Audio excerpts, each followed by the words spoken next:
আগের লেকচারে আমরা একটা ইনফিনিট লেংথের লাইন চার্জের জন্য তার থেকে কিছু ডিস্টেন্স দূরে ইলেকট্রিক ফিল্ড মাপার যে ইকুয়েশন সেটা বের করছিলাম।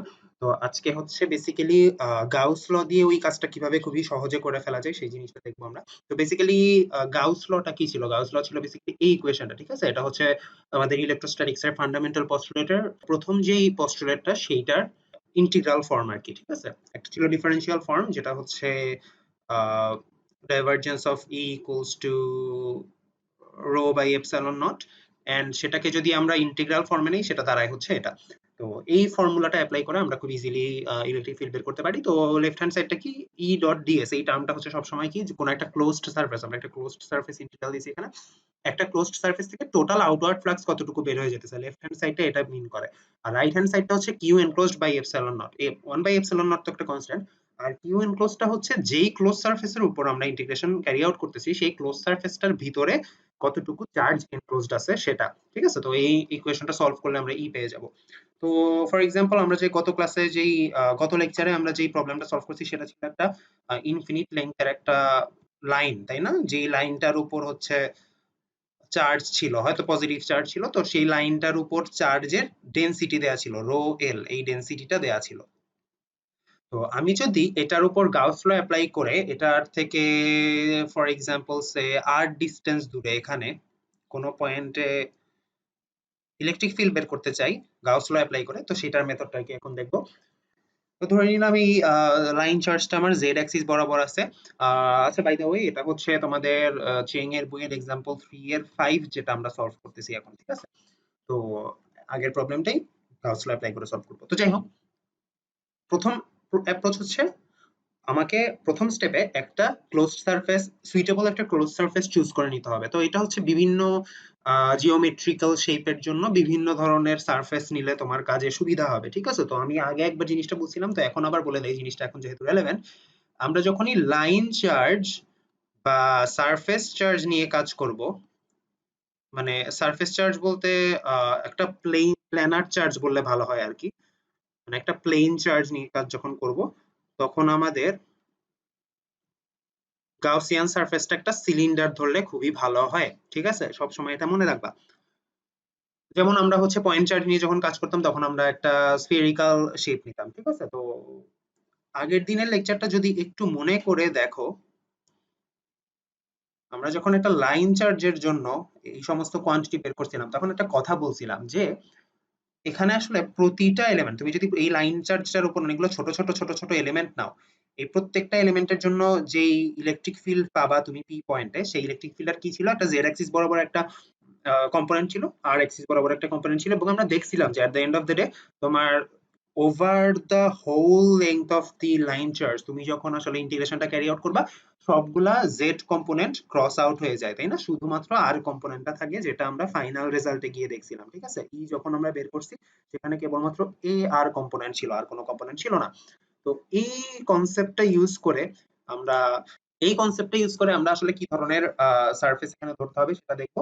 তো যেহেতু সিলিন্ড্রিক্যাল আমি বলেই নিছি, বাট এটা কেন সেটা একটু বলি। মনে করো তুমি এই জায়গায় যদি নাও, এই জায়গার একটা পয়েন্ট, মানে এই জায়গার কিছু চার্জের জন্য তুমি যদি এই পয়েন্টে ইলেকট্রিক ফিল্ড বের করতে চাও সেটার একটা কি, এই বরাবর একটা কম্পোনেন্ট থাকবে, তো মানে এটা এই বরাবর তো ই থাকবে, তো সেটার একটা কি জেড কম্পোনেন্ট থাকবে, একটা আর কম্পোনেন্ট থাকবে। দেন এইটার কারণে এই যে এইটার জন্য সিমিলারলি তোমার এই পয়েন্ট থেকে সেম ডিসটেন্স দূরে নিচেও একটা সিমিলার একটা জায়গা থাকবে, যেটার কারণে তুমি যদি এখানে ইলেকট্রিক ফিল্ডটা বের করতে চাও সেটা উল্টা ডিরেকশনে একটা জেড অ্যাক্সিস বরাবর কম্পোনেন্ট থাকবে আর আর বরাবর একটা কম্পোনেন্ট থাকবে। তো ইভেনচুয়ালি যেটা হবে তোমার এই যে অ্যাক্সিসটা যেটাকে ধরছি আর কি আমরা, মানে লাইন চার্জটা, এইটা থেকে কেবলমাত্র রেডিয়ালি আউটওয়ার্ড ডিরেকশনে ইলেকট্রিক ফিল্ডের ভ্যালুটা আমরা পাবো, ঠিক আছে? যেমন আমরা যদি এই ডিরেকশনে এখন দেখাইছি, আমি যদি উল্টা ডিরেকশনে দেখাই তাহলে এই ডিরেকশনে তুমি আর ডিসটেন্স দূরেও যেই ভ্যালু পাবা। তুমি একটা সার্কুলার ওয়েতে যদি জিনিসটা চিন্তা করো, এই অ্যাক্সিসটাকে মাঝখানে রেখে যদি একটা সার্কেল চিন্তা করো, এই সার্কেলের উপর যে কোনো ডিরেকশনে আর ডিসটেন্স দূরে তুমি ই এর ভ্যালুটা সেম পাবা এবং ডিরেকশনটাও পাবা রেডিয়ালি আউটওয়ার্ডস, ঠিক আছে? তো এটা তো এই পয়েন্টটার জন্য তার চারপাশে এইরকম অবস্থা। এখানে যদি একটা পয়েন্ট থাকতো তাহলে তার চারপাশেও কি সেম অবস্থা থাকতো। এখানে যদি একটা পয়েন্ট নাও তাহলে তার চারপাশেও কি সেম অবস্থা থাকতো। তো ইভেন্চুয়ালি জিনিসটা কি একটা সিলিন্ডার ফর্ম করতেছে, যে সিলিন্ডারটার অ্যাক্সিস হচ্ছে লাইন চার্জটা। সো আমরা যেটা করব, এই স্পেসিফিক প্রবলেমের জন্য আমরা একটা সিলিন্ডারকে গাউসিয়ান সারফেস হিসেবে ধরবো ক্লোজড সিলিন্ডার অবশ্যই, যেটার অ্যাক্সিস হিসেবে আর কি আমরা লাইন চার্জটাকে ধরতেছি। তো বেসিক্যালি আমরা যেটা করতেছি, আমরা হচ্ছে আর রেডিয়াসের, আর মানে কি, আর হচ্ছে পি পয়েন্টের ডিস্টেন্স তোমার লাইন চার্জটা থেকে, আর রেডিয়াসের একটা সিলিন্ডার ধরে নিব গাউসিয়ান সারফেস হিসেবে। আর সেটা লেংথ কতটুকু নিব, লেংথ যা ইচ্ছা আমরা নিতে পারি, এটা কোনো সমস্যা নাই। কেন সমস্যা নেই সেটা একটু পরে ক্যালকুলেট করতে গেলেই বোঝা যাবে আসলে। তো এটা হচ্ছে আমার গাউসিয়ান সারফেস, যেই সারফেসের উপর আমি এই ইন্টিগ্রেশনটা ক্যারি আউট করব। এন্ড এই গাউসিয়ান সারফেসটা যে কোনো লেংথের হইতে পারে, মানে যে কোনো লেংথ বলতে যে কোনো হাইট আর কি। তো আমি ধরে নিলাম এটা আমি একটা এল হাইট নিছি, ঠিক আছে, মানে এল হাইটের একটা গাউসিয়ান সারফেস হচ্ছে, অবভিয়াসলি এটার অ্যাক্সিসটা হচ্ছে জেড অ্যাক্সিস বরাবর, মানে লাইন চার্জটা যে অ্যাক্সিস বরাবর সেই অ্যাক্সিস বরাবর করছে। তো এই গাউসিয়ান সারফেস, এই ক্লোজ সারফেসের উপর আমি এখন ইন্টিগ্রেশনটা, গাউসের লটা অ্যাপ্লাই করব।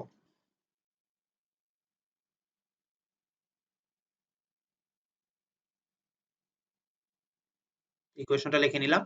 তো একটা জিনিস একটু খেয়াল করে দেখো, তুমি যখন এখানে আসলে গাউসিয়ান মানে এই সারফেস ইন্টিগ্রালটা ক্যারি আউট করবা, একটা সিলিন্ড্রিক্যাল সারফেসের আসলে কয়টা সারফেস থাকে?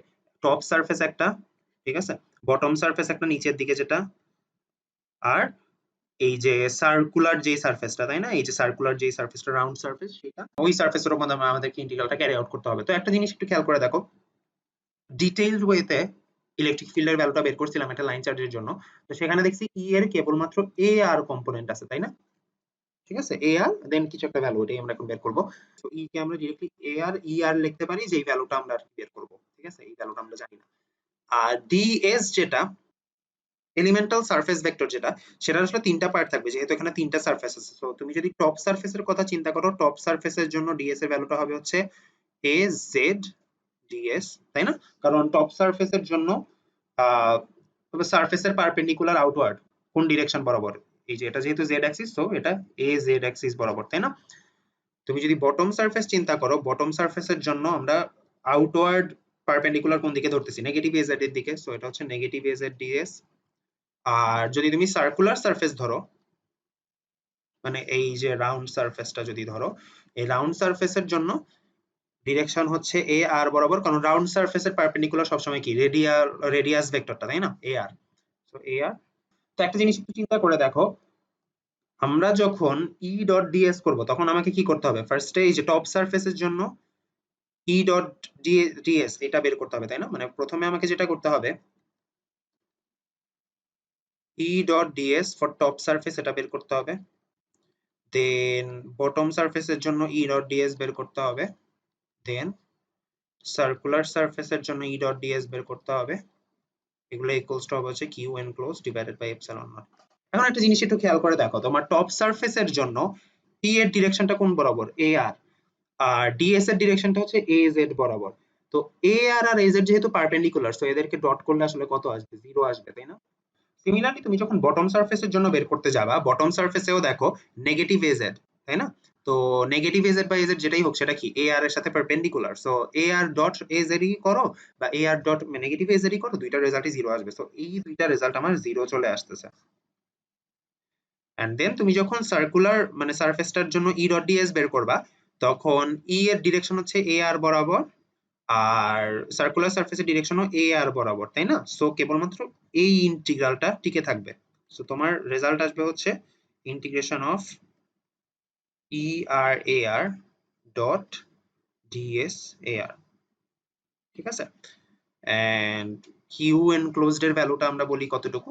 এখন একটা জিনিস খেয়াল করো, তোমাকে বলা আছে এই লাইন চার্জটার চার্জ ডেনসিটি হচ্ছে rho l coulomb per metre, মানে পার মিটারে, মানে পার ইউনিট লেংথে কতটুকু চার্জ আছে সেটা তোমাকে দেয়া আছে। তো এই যে সিলিন্ডারটা আমি নিলাম, আমাকে কি করতে হবে তাহলে? শুধুমাত্র এই সিলিন্ডারের ভেতরে যতটুকু চার্জ আছে ততটুকু নিয়ে কাজ করলেই হবে। তো সিলিন্ডারটার লেংথ আমি কত ধরে নিছি? এল, তাই না? তো এই সিলিন্ডারের লেংথ, মানে এই যে এখান থেকে শুরু করে এই লেংথটুকু, এই লেংথটুকু যদি এল হয়, আর তোমার লাইন চার্জ ডেনসিটি যদি রো এল হয়, তাহলে রো এল টাইমস এল হবে হচ্ছে এই সিলিন্ডারটার ভিতরে কতটুকু চার্জ আছে সেটা, ঠিক আছে? তো কিউ এনক্লোজড এর জায়গায় আমি রো এল টাইমস এল এটা লিখে ফেললাম, এপসাইলন নট থাকলো, এ আর ডট এ আর তো 1, এন্ড ই আরটা আমরা বের করব, ই আরটা বাইরে বের করে আনি, integration of ds rho l l by epsilon naught. এখন তুমি চাইলে আচ্ছা, এই ইন্টিগ্রালটা কি শুধুমাত্র সার্কুলার সারফেসের উপর? ঠিক আছে? এখন তুমি চাইলে ইন্টিগ্রেশনটা ক্যারি আউট করতে পারো। এই সার্কুলার সারফেসটা যে আছে একটা সিলিন্ডারের, সেটার জন্য এলিমেন্টাল সারফেসের যেই ইকুয়েশনটা সেটা আমরা অনেক আগে একবার বের করছিলাম। ঠিক আছে? সেটা কি ছিল? সিলিন্ডারের সার্কুলার সারফেসের জন্য সেটা ছিল হচ্ছে rdr dz। ঠিক আছে? বাট ওই কাজটা তুমি করতে পারো চাইলে। এখানে ইন্টিগ্রেশন অফ ds মানে হচ্ছে basically double integration of rdr, sorry rd phi dz। তো আর তো রেডিয়াস কনস্ট্যান্ট আছে, তো আরটা বের করে আনলা। আর ফাই এর লিমিট নিবা হচ্ছে, যেহেতু পুরো সার্কুলার পাথ ট্রাভার্স করতেছো, সো ফাই থেকে 0 থেকে হচ্ছে 2 পাই। আর জেড এর ভ্যালু হচ্ছে, যেহেতু আমি এল মানে পুরা সিলিন্ডারটার লেংথ নিব না, শুধুমাত্র এই এল লেংথ টুকু নিব, সো আমার জেড এর ভ্যালু 0 থেকে এল পর্যন্ত নিলেই হবে। ঠিক আছে? তো তুমি এই ইন্টিগ্রেশনটা ক্যারি আউট করলে আসলে কি পাচ্ছ? আসলে পাচ্ছ হচ্ছে একটা সিলিন্ডারের সার্কুলার সারফেসটার সারফেস এরিয়া পাচ্ছ। ঠিক আছে? তো আমরা কিন্তু এই জিনিসটার ভ্যালু আসলে কত সেটা এমনিই জানি। সো ইন্টিগ্রেশনটা ক্যারি আউট করলেও চলে, না করলেও তুমি ডিরেক্টলি আসলে ভ্যালু লিখে দিতে পারো। ডিরেক্টলি ভ্যালুটা কত হবে? সার্কুলার সারফেসের এরিয়া, এন্ড সেটার ভ্যালু হচ্ছে 2 পাই আর এল। ওকে? আর এই পাশে হচ্ছে রো এল এল। তাহলে ই এর ভ্যালুটা কত? আমাকে বেসিক্যালি ইলেকট্রিক ফিল্ড বের করতে হবে। সেটা হচ্ছে আমার rho l l by 2 pi epsilon not r l. তো এল এল কাটা চলে যাচ্ছে, শুধুমাত্র rho l divided by 2 pi epsilon not r বাকি থাকতেছে। ঠিক আছে? তো যদি একটু মনে করে দেখো, আমরা যে ডিটেইলড ওয়েতে বের করছিলাম ভ্যালুটা, মানে ইলেকট্রিক ফিল্ড একটা লাইন চার্জের জন্য, সেটার রেজাল্টটা কিন্তু এইটাই আসছিল, তাই না? তো এখন আমরা জাস্ট একটা শর্টকাট মেথডে ওই কাজটা করছি। তো এটাই বের করছি, এন্ড এটা ডিরেকশন কোন দিকে হবে আমরা শুরুতেই বলছি, ই এর ভ্যালুটা আসলে কি, ই আর, এবং তার ডিরেকশন হচ্ছে এ আর বরাবর। তো তুমি জাস্ট এখানে ভেক্টর সাইন যদি দাও, এখানে একটা এ আর বসায় দিলেই হবে।